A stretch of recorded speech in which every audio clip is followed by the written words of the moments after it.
গল্পটা বলি। এই যে প্রতিদিন আমাকে বিকালে এসে জ্বালিয়ে পুড়িয়ে খায় এই যে সুমি জবাবদার। ওর কাছে প্রতিদিন এসে বলবে মানি ভিডিও করবে না, এই যে ইনি আজকে আসছে, ইনি বলছে ভিডিও করবে না। ইনি অনেকদিন পর আসছে সুন্দরী কৌশানী, কৌশানী বিশ্বাস। মনে হচ্ছে এখানে আবার চুল ঝুলছে, কিন্তু নতুন চুল নাটে হেয়ার বেল্টের এই যে গল্পটা শুরু করি। কি ভূত দিদি কি গল্প বল।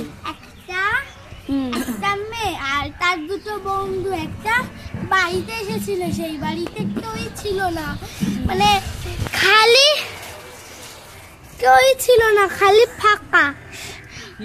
বাইরে দিয়ে ঝুল ঝাড় পড়ে। তুমি আবার কি খাচ্ছ? তুমি আবার কি খাচ্ছ?